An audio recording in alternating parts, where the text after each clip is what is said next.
Very special thanks to Cardiff Trade Sales for providing the vehicle in this review. Of course, if you're in the market for one of these exactly, or maybe something else, such as the cars that I've reviewed before with them, and maybe even something that's on the lower end of the daily driver market even, then check out their stock. I've linked to their website down in the video description, where you can check out everything that they're currently selling. Those of you who have been watching Beards and Cars for some time will probably remember that a few months ago I featured a very, very impressive diesel GT car.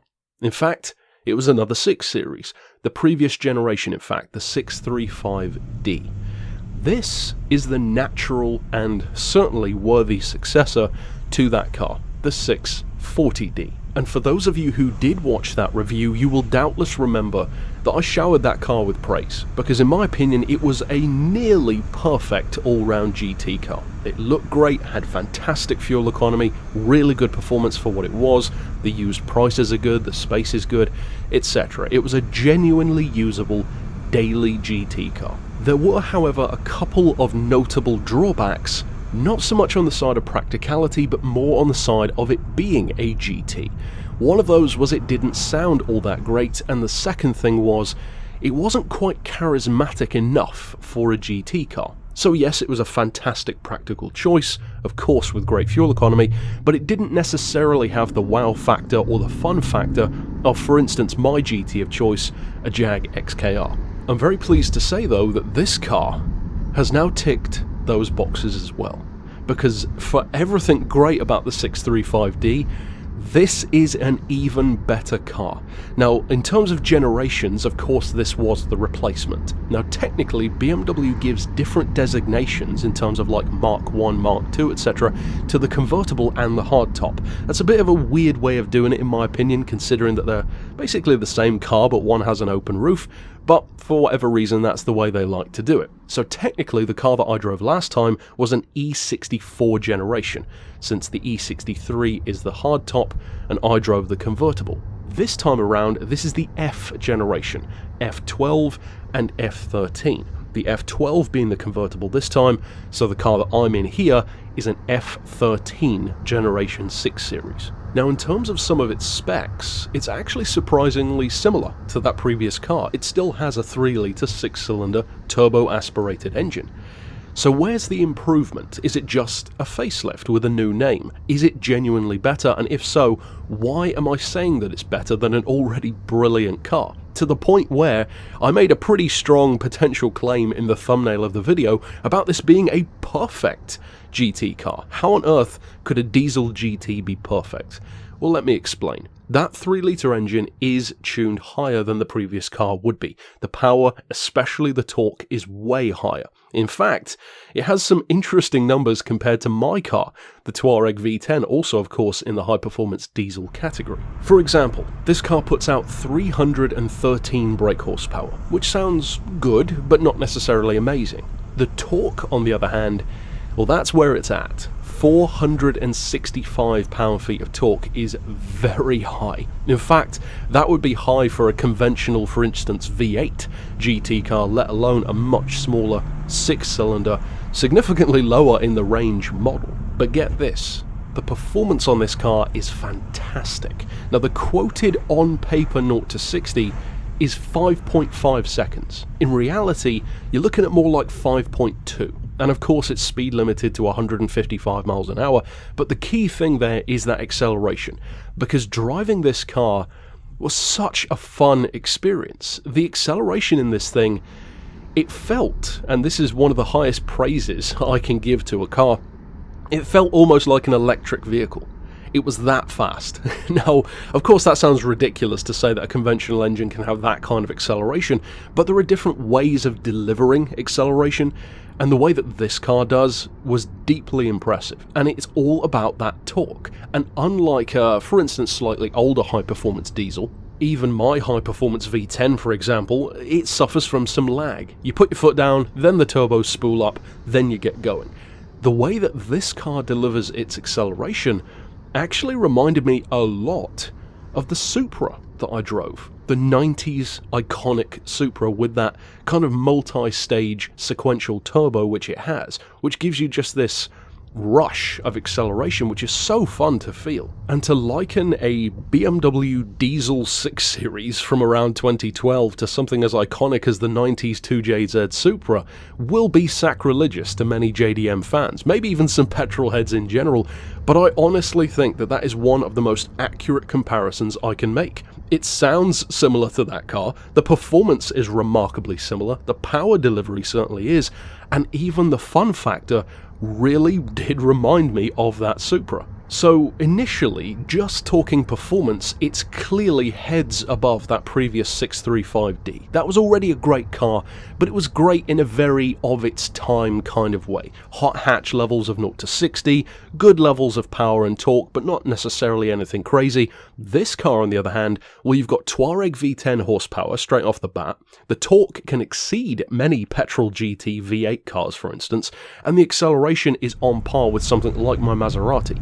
Across the board, those are good numbers for a diesel. But of course, you can't talk about a diesel without referring to stuff like practicality. So let's talk tax and fuel.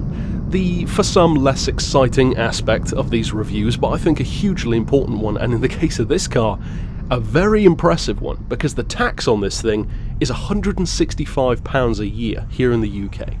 I wish I could pay £165 on my car, because to put that into perspective, my Touareg, which is about the same in terms of power, does have more torque, certainly a more exotic engine, but of course isn't as quick as this.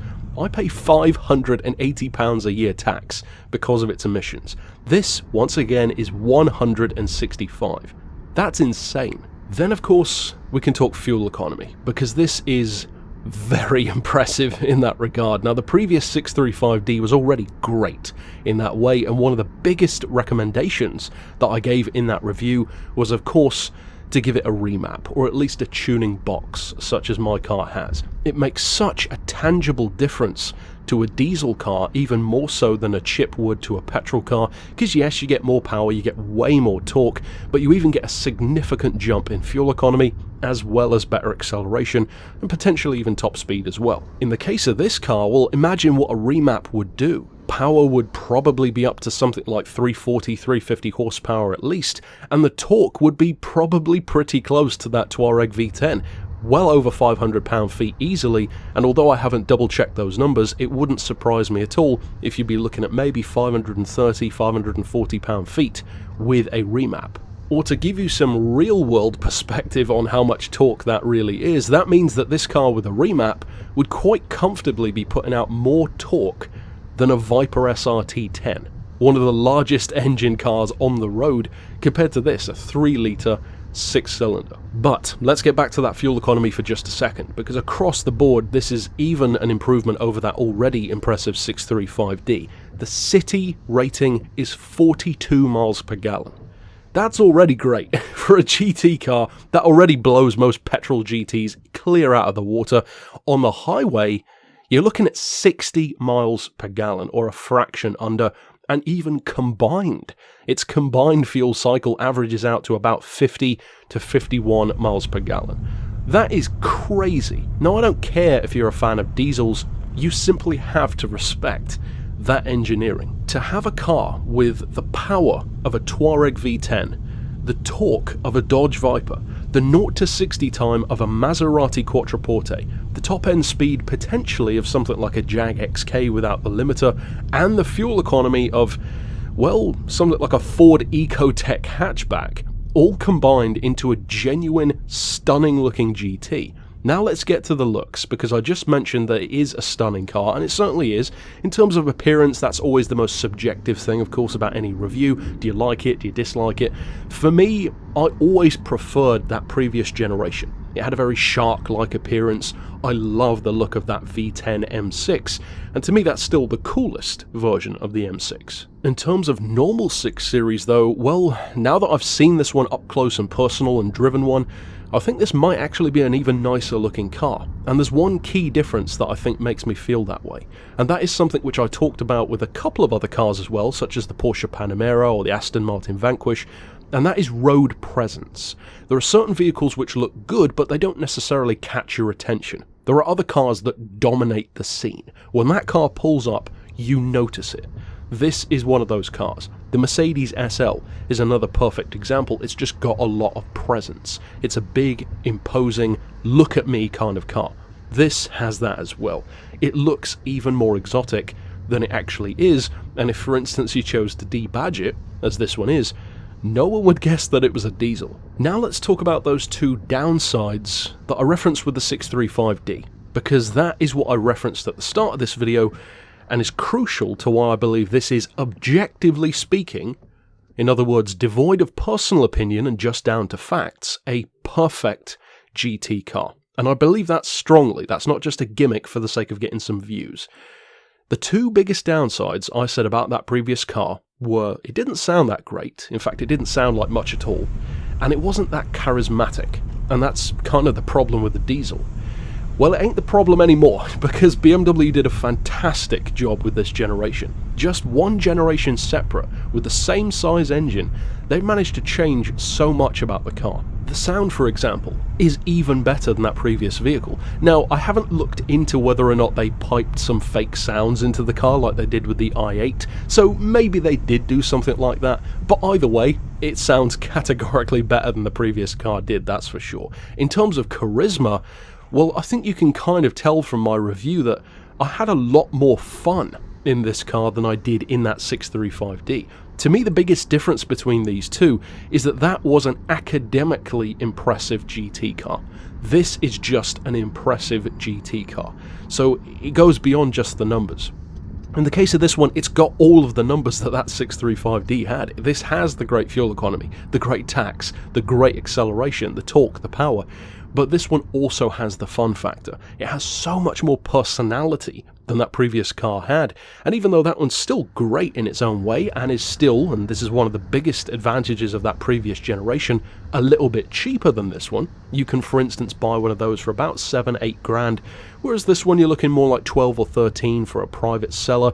This particular model that I'm driving is just under 20 grand, and the reason why is the mileage is very, very low. So yes, the prices are different, but in my opinion, this level of spec and this level of car and quality and feel for that money is still pretty remarkable. Another thing about the car that makes it so good is actually the weight. See, in terms of practicality and space and daily usability, which of course is something I always love to talk about, be it a GT or a wagon or an SUV, whatever the case may be, this car is bigger than that previous vehicle. Now, the 635D wasn't a small car. It was already comfortable. This one is larger though, and it especially feels larger in terms of width. And the interior was a really nice place to be. In fact, some of the design reminded me more of the i8, which of course I'm a massive fan of. It had a little bit more flair to it. It's got the stitching running up the dashboard, the redesigned steering wheel, very i8 reminiscent gear selector, which I'm a huge fan of as well. And even the fact that they chose to have, instead of analog speedo and rev gauges, a digital projection of an analog speedo, which kind of looks cool. It's a little bit sci-fi looking. Nothing mind-blowing, of course, but just nice little details and touches, which, as I've said before, make that interior a nice place to be, which to me is a big deal in any car. In terms of daily usability, well, of course, I already mentioned the fuel economy and the tax. Those are fantastic, even if you live in a city. In terms of trunk space, it's very good, and both this and the previous 6 Series have that in common. For a GT, they do have really good trunk space, and the interior rear space is really good as well. Some GTs, Astons for example, they might technically be a 2+2. A Porsche 911 is another perfect example. It technically has 4 seats. But not really. The rear seats are so small and cramped that only really a kid could fit back there. In the case of a 6 Series, well, it's more like a Bentley Continental GT or a Jag XK, where those rear seats are genuinely usable and more than big enough for actual people to sit in them. So overall, if it wasn't already clear, I think this is a brilliant car. Not just a good one or a great one, I think this is a genius level GT machine. And I'm saying that as somebody who isn't a huge BMW fan. I respect and like plenty of their cars, but I'm not a fanboy of the brand by any stretch. So if someone like me can still say that about this car, that should tell you something. It goes without saying that if you get the chance to test drive one of these, definitely take the opportunity. If you're even looking at a 635D, turn your attention to this one, because everything you will love about that car, this one does even better. And to me, what was already a great car in that form is, objectively speaking, perfect in this one. But overall, that's it for my thoughts. Are you a current 640D owner, or have you driven or owned one in the past?